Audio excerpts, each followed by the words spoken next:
Imagine this, a stormy night sweeping across the Gulf of Mexico, waves crashing fiercely against the desolate sands of Louisiana. In the darkness, they say you can still hear the heavy footsteps on the abandoned docks, the clinking of gold coins, and a hoarse laugh echoing as if it had traveled back from 200 years ago. None other than the ghost of Jean Lafitte, the legendary pirate who left Louisiana not only with dramatic pages of history, but also with endless tales of treasure and freedom.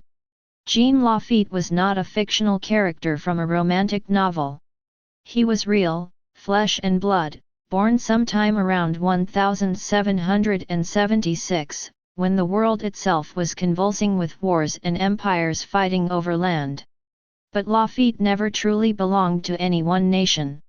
He carried French Creole blood, growing up in a crossroads of cultures, where New Orleans was then a melting pot of French, Spanish, African, and wandering sailors. It was from this land that Lafitte emerged, carrying both light and shadow, to become one of the most fearsome yet legendary figures of the Gulf of Mexico. They say Lafitte was nothing like the bloodthirsty pirates of books. He was tall, composed, with deep eyes and an enigmatic smile. His hand was never without a gleaming curved sword, and his very presence bore the aura of a born leader. Lafitte could command hundreds of reckless gunmen, yet he could also blend in among common folk, speaking to them as a brother. That is why, to the U.S. government, Lafitte was a dangerous pirate who must be eliminated, but to the people of Louisiana, he was a hero, a rebel who knew how to defend their land against foreign powers. Lafitte's path to piracy began in the Caribbean. Spanish ships laden with gold and silver from the Americas bound for Europe were always tempting targets. Lafitte and his brother, Pierre Lafitte, quickly gathered a crew of sailors and established a secret base on Grand Terre Island off the coast of Louisiana. There, they built camps, raised the Black Flag, and launched a series of daring pirate raids. Yet unlike many others, Lafitte knew how to do business. He didn't just plunder, he created an underground trading network, funneling goods, gold, weapons, even slaves into the very heart of New Orleans. And strangely enough, instead of shunning him, many local merchants were eager to deal with Lafitte, for he brought them goods they could never obtain through legal means. Gradually, the name Jean Lafitte became a nightmare for the authorities, yet a beacon of hope for those living on the margins of the law. The poor of Louisiana, the fishermen, and the native people regarded Lafitte as a Robin Hood of the seas. He robbed the rich, but he was willing to share, to protect the weak. And when the War of 1812 broke out, history witnessed a strange twist. The very U.S. government that had once hunted Lafitte now had to rely on him to fight the British in the Battle of New Orleans in 1815. The image of Jean Lafitte commanding hundreds of pirates, fighting shoulder to shoulder with American troops under General Andrew Jackson, has become immortalized in history. Lafitte's cannons once seized from plundered ships played a decisive role in crushing the mighty British Army. It was that moment when a pirate became a national hero. Yet, in bitter irony, once the smoke of battle cleared, Lafitte returned to his old path, the sea, freedom, and shadowy ventures. From there, his story drifted into the borderlands of history and legend. Some say Lafitte continued his adventures in the Caribbean, seizing treasures from European ships. Others believe he buried his immense fortune somewhere in the swamps of Louisiana, especially on Grand Isle, a wild island where the winds still whisper and the sands conceal countless secrets. Legends tell of Lafitte burying chests of gold and jewels in hidden caves or beneath ancient trees. For generations, locals have searched and dug, yet no one has ever truly found the treasure. And it is precisely this mystery that has made Lafitte an immortal figure in the imagination. Lafitte's disappearance only thickened the fog of legend. Around 1823, it was said that his ship was attacked by the Spanish Navy off the coast of Central America, and that he died in battle. But there was no body, no clear proof. Only tales whispered from mouth to mouth that Lafitte had survived, assumed another name, and continued his adventures in some faraway land. Some even swore they had seen a tall stranger with fierce eyes, introducing himself as. Claiming once to be a man of the sea, he was said to have appeared as far away as Texas or Cuba. Some swore that on moonlit nights, they saw the shadow of a ghost ship drifting off the coast of Louisiana, with Lafitte's figure standing on deck still laughing, still calling out to his crew, as if he had never left the Gulf. And so, Louisiana has kept alive the legend of Lafitte. He is both a symbol of rebellion and an invisible guardian.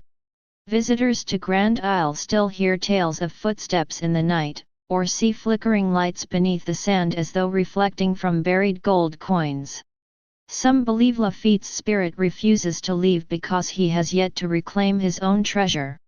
Others say he remains to protect Louisiana, guarding its secrets from falling into the hands of the greedy. Today, Jean Lafitte is everywhere, in the name of a national park in Louisiana, in statues, pirate festivals, even in the old taverns of New Orleans. He is remembered both as an important historical figure and as a restless spirit. And it is precisely this duality between fact and myth, between history and legend that sustains the eternal allure of the name Jean Lafitte. So, what do you think? Does Lafitte's treasure still lie hidden somewhere, waiting for someone brave enough to uncover it? Or is it simply an excuse for people to keep retelling the tale, ensuring that Louisiana nights will never be without whispers of an immortal pirate? Whatever the truth may be, one thing is certain: whenever the Gulf of Mexico is mentioned, whenever the waves crash against the shores of Grand Isle, the name Jean Lafitte echoes once more like a fierce song of the sea, like a legend that will never die. Close your eyes and imagine. Night falls, the Louisiana coast shrouded in a heavy fog. The waves beating against the sands of Grand Isle sound like ancient drums, pounding without end. In the darkness, a torchlight flickers past, then vanishes. Locals still whisper that it is the spirit of Jean Lafitte, the infamous pirate who once ruled the Gulf of Mexico, a man whom even death itself could not erase from the memory of Louisiana. Jean Lafitte was not a character pulled from an adventure novel. He was a real man, born around 1776, a moment when the entire world was in turmoil with wars of independence, revolutions, and the ambitions of European empires. Yet strangely, Lafitte's life seemed like a crack between two worlds: on one side, history, with its battles and treaties; on the other, legend, where treasure, ghosts, and curses forever haunt those who dare speak his name. There are very few clear records about Lafitte's childhood. Some sources claim he was born in France, others suggest he grew up in Saint-Domingue, the former French colony in the Caribbean. Still others believe he was Creole, a blend of French, Spanish, and indigenous blood. But perhaps it is this very obscurity that bound Lafitte so closely to myth. A man with no clear origin, emerging from the sea and vanishing into it. What could be more mysterious? As he came of age, Lafitte and his brother Pierre arrived in New Orleans. The city at that time was a vibrant place, bustling markets, cobblestone streets filled with the scents of spices and tobacco, and the lively rhythms of Creole music. Yet New Orleans was also a haven of crime, smuggling, and outlaws. It was here that the Lafitte brothers found their path to power. At first, they did not call themselves pirates, but rather corsairs, private traders and warriors. Lafitte understood that instead of blind plunder, he could turn piracy into a system of business. And so, ships flying Lafitte's banner. Ships bearing Lafitte's banner began to appear along the Caribbean. They did not merely intercept Spanish vessels heavy with gold and silver, but also funneled goods back to New Orleans' black markets. From gunpowder, rum, and ivory to slaves, everything passed through Lafitte's hands. His base was established on Grand Terre Island, hidden within nearly impassable marshes. It was like an underground city for outlaws. Hundreds of sailors, tents, warehouses, docks, and even lively taverns. People said that every night the flames from Grand Terre lit up the horizon, while music and the booming laughter of pirates echoed all the way to the mainland. Yet beneath this revelry lay strict discipline. Lafitte never allowed his men to fall into senseless chaos. He divided profits fairly, enforced harsh rules, and in return earned unwavering loyalty. Strangely enough, Lafitte was not one to kill without reason. They say he rarely slaughtered civilians. Instead, he preferred negotiation or intimidation, only resorting to violence when necessary. This difference made the people of Louisiana both fear and admire him. To the U.S. government, he was a dangerous smuggler. But to the poor, he was the Robin Hood of the seas, the man who dared steal from empires to share with those who had nothing. Then came the moment when history called his name. When the War of 1812 erupted between the United States and Britain, New Orleans became a strategic target. The British sought to seize this gateway in order to control the Mississippi River. And in this moment, Jean Lafitte emerged as an unexpected card. At first, the American government considered him an enemy and put a bounty on his head.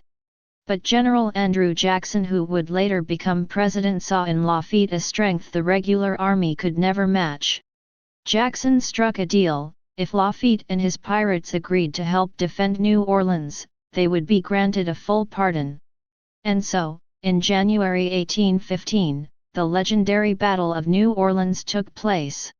The sky filled with gunsmoke, cannons thundered, and among them were the very cannons supplied by Lafitte.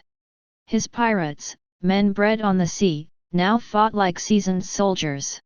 When the British surged forward, they were met with ferocious resistance not only from American troops but also from those once branded as outlaws.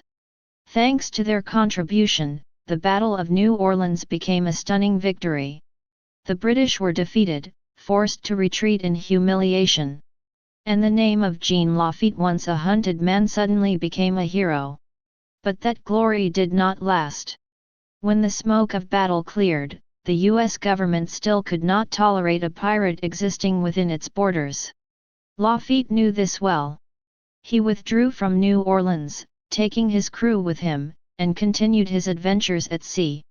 Some say he went to Texas, then Central America, even plotting to establish a pirate kingdom of his own. But like so many other tales, Lafitte's trail slowly disappeared. One account claims that in 1823 his ship was ambushed by the Spanish Navy off the coast of Honduras. Lafitte was mortally wounded and died. Yet his body was never found. His most loyal men remained silent, taking the secrets with them to the grave. And from that void, legend began to grow. The tale goes that before vanishing, Lafitte buried part of his immense treasure on Grand Isle. Wooden chests filled with gold, diamonds, and jewels were hidden deep in the sands, beneath ancient trees or within secret caves. For generations, the people of Louisiana have searched and dug, but no one has ever truly found it. Each time a great storm swept across the coast, hope would rise again that the treasure might be revealed. But all that ever surfaced were rusted coins and scraps of metal, just enough to ignite curiosity, but never enough to satisfy it. The story of Lafitte's treasure gradually became an obsession. Some spent their entire lives chasing it, only to meet disappointment in the end. Whispers spread that the treasure was cursed, that they say Lafitte's ghost still guards the treasure, allowing no one to touch it. Some fishermen claim they have seen a cloaked figure standing on the sands of Grand Isle under the moonlight, staring intently out to sea. When they drew closer, the figure dissolved into thin air, leaving only deep footprints in the sand leading to nothing. In New Orleans, there is an old tavern called Lafitte's Blacksmith Shop. Legend has it that the Lafitte brothers once used it as a secret base. Even today, visitors tell of strange figures appearing in mirrors, or whispers in Creole French right behind them when no one is there. They say it is Jean Lafitte returning, making sure his secrets remain hidden. Lafitte has become a man with two faces, both a figure of history and a ghost of legend. He appears in American history books as part of the Battle of New Orleans, yet he also lives on in Louisiana folklore as an immortal outlaw. His name graces parks, streets, and festivals. Children grow up hearing chilling stories of Lafitte's ghost. Adults sip rum and gossip about the treasure still unfound. And in this way, Jean Lafitte never truly dies. Do you believe a man can overcome death by the power of story alone? Jean Lafitte is the proof. 200 years have passed, yet his name still echoes whenever the wind howls across Grand Isle, whenever waves crash against New Orleans, and whenever someone retells the legend of the buried treasure.